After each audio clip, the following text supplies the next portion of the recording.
So this morning we're going to look at the lunar landings.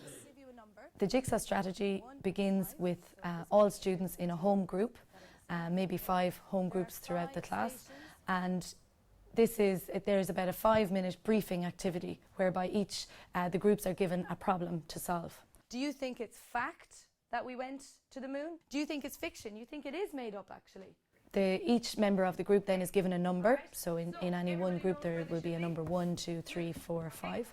The second part of the activity is where they go into their expert groups for about 10 to 12 minutes. So all the 1s will go to the area for number 1s, all the 2s, all the 3s, all the 4s.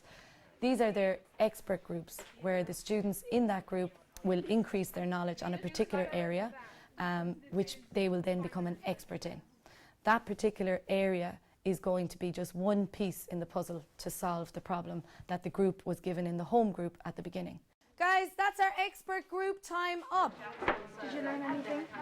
After 10 to 12 minutes, they return back to their home group, now 4 or 5 different experts in different areas, and they're given a chance to share that knowledge with the whole group. We put a shoe in each of them to test how the footprint came out, and it came out stronger on the lunar dust.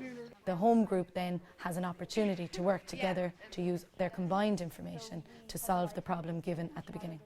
We all shared our ideas together, and when we went into our expert groups we found out different things about space that we didn't know before, and then when we went back to our home groups we were able to explain what we learned.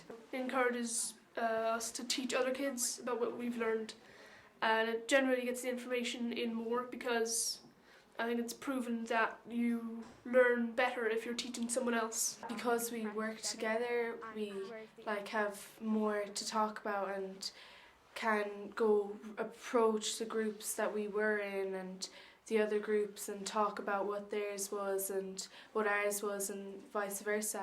It takes a level of preparation.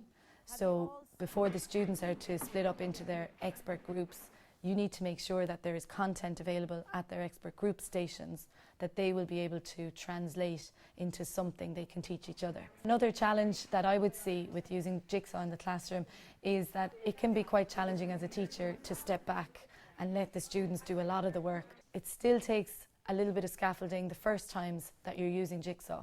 So when the groups break up into their expert groups, each group probably needs the teacher to circulate around to them and ensure that they're on task. The use of this strategy in the classroom develops the students' skills in the area of working with others. They have to combine all the information that they learn together and come up with a group consensus for what they think is the answer to the problem. So it's kind of gets them from the start of the task right down to the nitty-gritty of solving it using all of those skills on the way. So you're investigating what? There's multiple ways of checking in on the learning during a Jigsaw activity, from circulating while the groups are working to asking questions as they're working. Also, at the end, the students have to, in this case, present their argument using all of the information together. So they've had to create a poster and then, as a group, present whether or not they thought, in this case, that the lunar landings were fact or fiction.